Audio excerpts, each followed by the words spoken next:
everyone, I am Puspa. My YouTube channel is Study with Puspa. Today's topic abruptio placenta. आपने अगर previous video देखा होगा तो आपको याद होगा कि हमने प्रीवियस वीडियो में डिस्कस किया था प्लेसेंटा प्रीविया. तो प्लेसेंटा प्रीविया का ही ये एक पार्ट है एब्रेप्चियो प्लेसेंटा. ओके, तो इसको आज हम पढ़ेंगे कि एब्रेप्चियो प्लेसेंटा क्या होता है. तो फर्स्ट हम देखते हैं कि एब्रेप्चियो प्लेसेंटा का डेफिनेशन क्या होगा. इसमें एब्रेप्चियो प्लेसेंटा में क्या होता है. तो एब्रेप्चियो प्लेसेंटा में क्या होता है कि जो प्लेसेंटा होता है वो अपने नॉर्मल जगह पे ही सिचुएटेड होता है. ओके, तो मैं यहाँ डायग्राम के थ्रू दिखाती हूँ कि जो ये यूटेरस है, ये यूटेरस हो गया. तो नॉर्मल प्लेसेंटा का जो प्लेस होता है सिचुएशन का, इम्प्लांटेशन का, वो ये होता है ऊपर की साइड में. वो इस क्या होता है एब्रेप्चियो प्लेसेंटा में कि यहाँ पे तो प्लेसेंटा इम्प्लांट हो गया अपर साइड में यूटेरस के, और यहाँ पे है फीटस, ये अम्बिलिकल कॉर्ड जुड़ा हुआ है. तो यहाँ पे सिचुएटेड है, ये इम्प्लांट हुआ है प्लेसेंटा.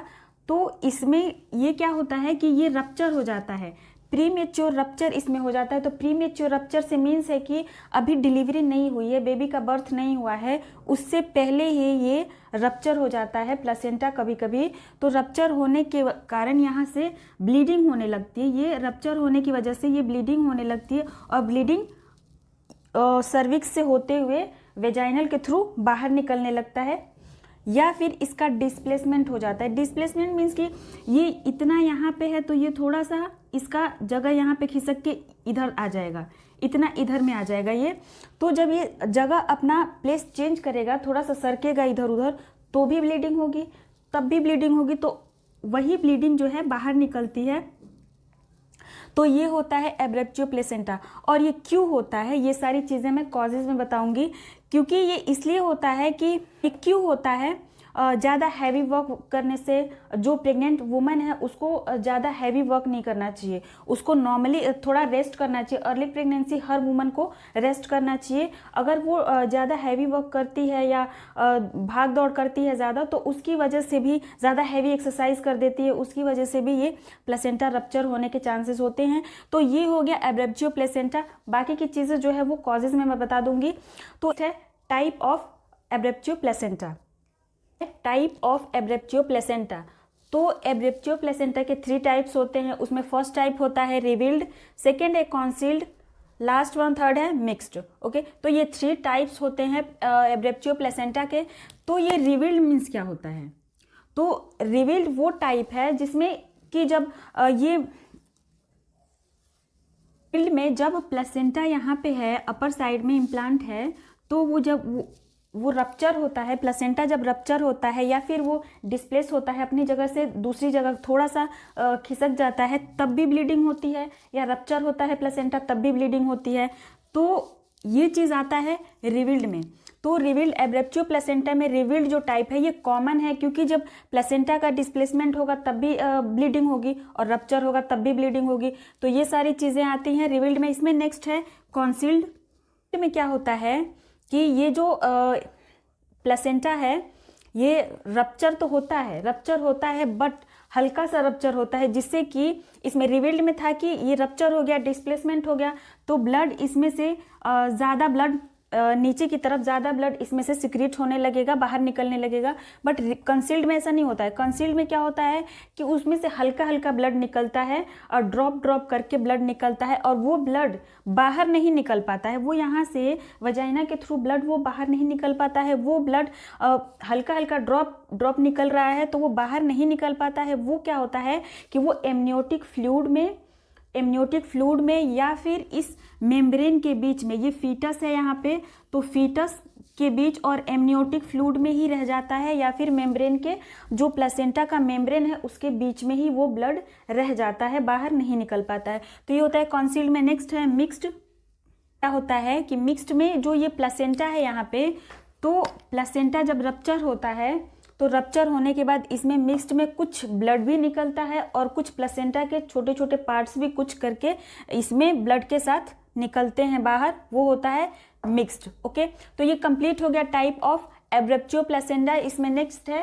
क्लिनिकल में. फर्स्ट है hypertension in pregnancy, second trauma, third short cord, fourth है sick placenta, fifth folic acid deficiency, and last one sixth है सडन यूटेराइन डिकम्प्रेस। ओके, तो हाइपरटेंशन कॉजेज मीन्स कि कारण, किन किन कारणों से एब्रेप्टियो प्लेसेंटा होने के चांसेस हैं, वो है यहाँ पे कि हाइपरटेंशन इन प्रेगनेंसी में अगर कोई वुमन प्रेग्नेंट है उसको हाइपरटेंशन है। हाइपरटेंशन मीन्स कि हाई ब्लड प्रेशर से यहाँ पे मतलब है, तो उसको अगर हाई ब्लड प्रेशर है उसकी वजह से भी उसको एब्रेप्टियो प्लेसेंटा होने के बहुत चांसेस होते हैं।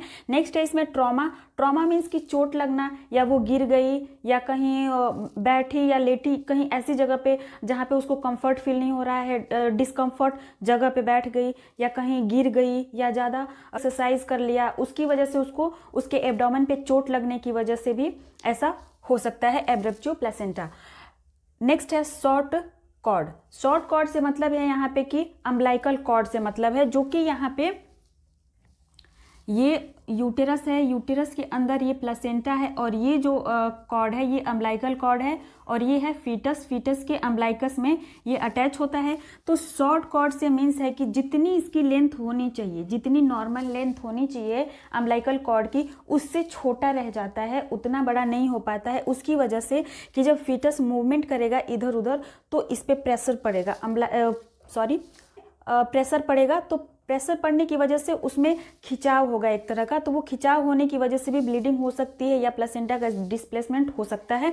तो ये एक कारण भी होता है इसका एब्रेप्टियो प्लेसेंटा का। ये अम्बिलिकल कॉर्ड एंड प्लेसेंटा, ये जो इसका नॉर्मल जो भी फंक्शन है, नॉर्मल वेट वगैरह, नॉर्मल साइज़, ये सारी चीज़ें मैं प्रीवियस वीडियो में पढ़ा चुकी हूँ। अगर आप देखना चाहें तो प्रीवियस वीडियो में देख सकते हैं। ओके, तो इसमें नेक्स्ट हम देखते हैं सिक प्लेसेंटा। सिक प्लेसेंटा से क्या मीन्स है कि सिक मीन्स तो होता है बीमार, तो यहाँ पे प्लेसेंटा बीमार तो है नहीं, ऐसा तो बोल नहीं सकते कि प्लेसेंटा बीमार है। तो सिक प्लेसेंटा से यही मीन्स है कि प्लेसेंटा अच्छे से डेवलप नहीं हो पाया है, इसमें ब्लीडिंग अच्छे से नहीं हो पाई है, इसका कलर रेड होना चाहिए बट कि रेड नहीं है, इसमें मैक्सिमम जितना ब्लड होना चाहिए प्लेसेंटा में उतना नहीं है इसमें। तो ये हो जाएगा यहाँ सिक प्लेसेंटा से मतलब यहाँ पे। ओके, जितना बड़ा इसको डेवलप होना चाहिए उतना नहीं हो पाया है, या फिर साइज से ज़्यादा बड़ा डेवलप हो गया है, जो कि हमने प्लेसेंटा प्रीविया में देखा था कि प्लेसेंटा साइज से बड़ा हो जाता है, उसकी वजह से भी प्लेसेंटा प्रीविया होता है। तो यहाँ पे भी वैसी कंडीशन हो सकती है।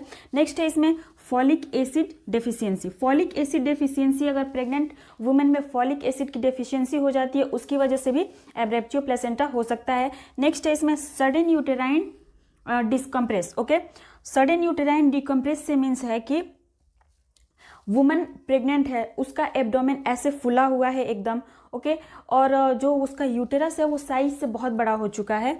तो डिकम्प्रेस का मीन्स कि वो कहीं भी बैठती है या कहीं उसको कंफर्ट नहीं है वहाँ पे, फिर भी वो बैठ रही है। ओके, तो जाहिर सी बात है कि उसके एब्डोमेन पे प्रेशर पड़ेगा, जैसे उसको कंफर्ट फील हो रहा है उस तरीके से बैठे। ज़बरदस्ती अगर कहीं लेट रही है, बैठ रही है या कोई हैवी वर्क कर रही है जो उसको नहीं करना चाहिए, तो वो प्रेशर पड़ेगा यूटेरस पे, उसकी वजह से भी ये रप्चर हो जाएगा प्लेसेंटा। ओके, तो ये कंप्लीट हो गया इटियोलॉजी। इसमें नेक्स्ट है क्लिनिकल फीचर।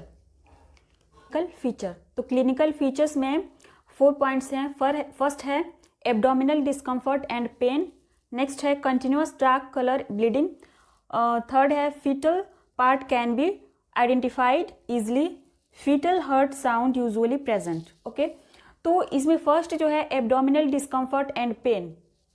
तो वुमन जो प्रेग्नेंट है उसको जब ब्लीडिंग होगी, प्लेसेंटा रप्चर होगा, डिस्प्लेसमेंट होगा, जब ब्लीडिंग होगी तो उसको ये होगा एब्डोमेन में उसको पेन फील होगा, उसको पेन होगा। और डिस्कम्फर्ट मीन्स कि उसको डिस्कम्फर्ट से मतलब है बेचैनी सी उसको रहेगी।